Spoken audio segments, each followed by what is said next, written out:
Another of the great decisive battles of world history has been joined. This is the day for which free people long have waited. This is D-Day.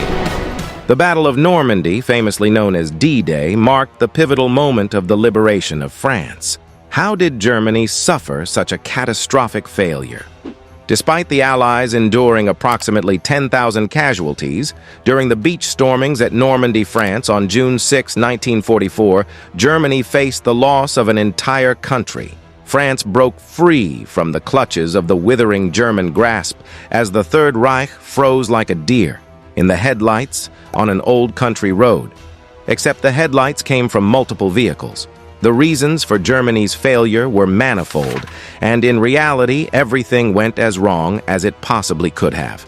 A primary reason, often cited for the failure of the Germans, was Hitler's decision to centralize control over the Third Reich's military.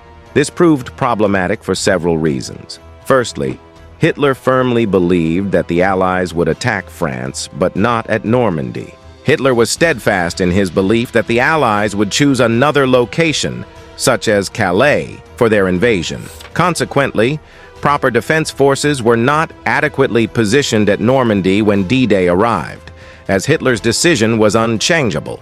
Additionally, as Allied boots made landfall on Normandy sands, Hitler was asleep. His peculiar sleeping habits, often staying awake late into the night and sleeping through the early part of the day, meant he was in a deep slumber as news of the attack began to reach German ears.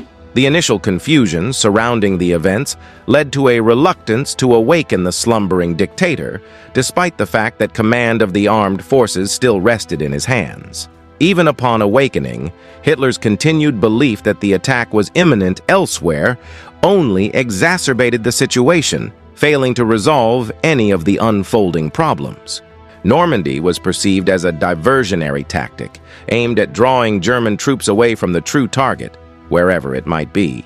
Unwilling to be deceived, it wasn't until well into the afternoon that Hitler finally sanctioned a counterattack by the German panzer divisions, a decision that came far too late to salvage the situation. Hitler wasn't the sole military leader who stumbled during the D-Day response. Prior to the attack, Field Marshals Erwin Rommel and Gerd von Rundstedt clashed over how to prepare for the impending Allied assault. Rommel advocated for lining the coasts with panzer divisions to thwart a landing as it occurred, while Rundstedt believed that organizing the divisions into a single formation further inland would be the more effective strategy to halt an Allied advance all at once. Once a compromise was reached between Rommel and Rundstedt, it resulted in a weakened situation, further dividing the already sparse troop resources. 4 panzer divisions were consolidated into the centralized reserve as advocated by Rundstedt, while the remaining 6 were evenly distributed between Army Group B and Army Group G, allowing them to deploy along the waterlines as per Rommel's preference. During the onset of D-Day, Hitler wasn't the only unavailable leader. Rommel had departed to attend his wife's birthday celebrations, leaving his men without his guidance. This absence posed a significant issue when General Erich Marx sought permission to move the 21st Panzer Division to the beaches to confront the Allies. As the 21st Panzers fell under Rommel's jurisdiction within Army Group B, Marx required Rommel's authorization to proceed with the deployment. In Rommel's absence, Marx was forced to conduct a series of radio exchanges with Rommel's Chief of Staff, Colonel Hans Speidel, in order to obtain approval and mobilize the 21st Division. By the time this bureaucratic process was completed, the morning had elapsed, and Marx's troops were delayed in reaching the coastline. This delay resulted in the loss of men and crucial equipment as they traversed through Allied fire along the trek. Even among the soldiers and military leaders on the front lines, there was considerable confusion regarding the unfolding events. Some commanders at the forefront disseminated and received false information regarding the battle's direction, leading to a portion of the Germans mistakenly believing they had gained an advantage. The lack of clarity resulted in a state of uncertainty, with reactions, where present, often being mishandled. The troops themselves were scarcely capable, as a significant portion of the Third Reich's forces were engaged on other fronts. Those stationed in Normandy comprised a mixture of underarmed and ill-prepared Wehrmacht soldiers, along with Eastern European conscripts captured earlier in the war. These forces were far from Germany's elite and were ill-equipped to effectively confront the Allied invasion. Prior to the beach landings, there was considerable confusion, miscalculations, and misunderstandings among the German forces. They were skeptical that the Allies could execute such a large-scale attack with the extensive number of troops and equipment they ultimately deployed. Without a port, the possibility seemed implausible. However, therein lay the irony. The Allies excelled at persuading the Germans to believe the exact opposite of reality. The Allied powers' mastery of deception is evident in various tactics they employed. They disrupted German communications, executed schemes to capture Nazi spies, and turn them into double agents. And remarkably, they alone accurately calculated a break in the hazardous weather of Normandy's skies on June 6th. This allowed them to execute their landing in an environment deemed impossible by many.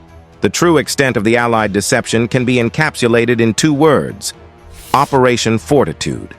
This codenamed operation aimed to convince the Third Reich that the anticipated Allied attack on European soil would occur, but not at Normandy, a belief that Hitler himself embraced.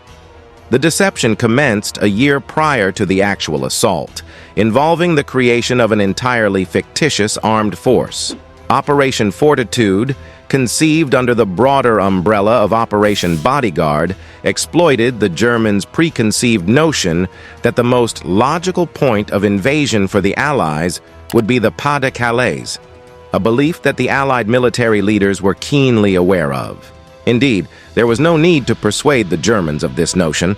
It only needed to be reinforced.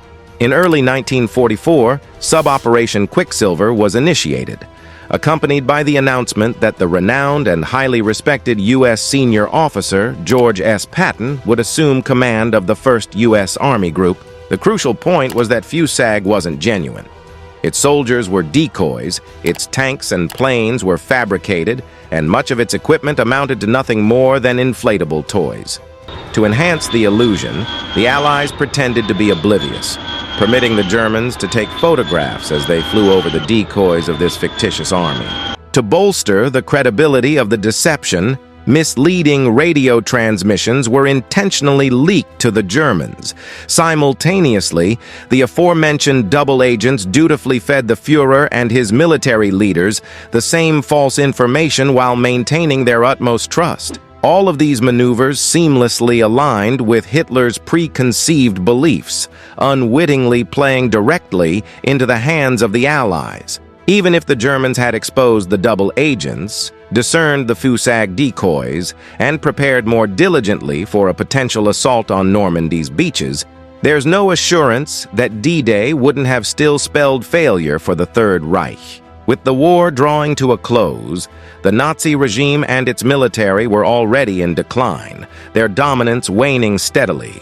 The Allies simply possessed more formidable troops in greater numbers. The Germans found themselves fighting on multiple fronts and were unprepared for an immensely large-scale incursion from the French coast. Even if they anticipated some form of attack, they faced the daunting task of defending an entire coastline to cover all vulnerable points. With roughly 2,000 miles of beaches to guard, the Germans had only a scantily manned and supplied handful of panzer divisions.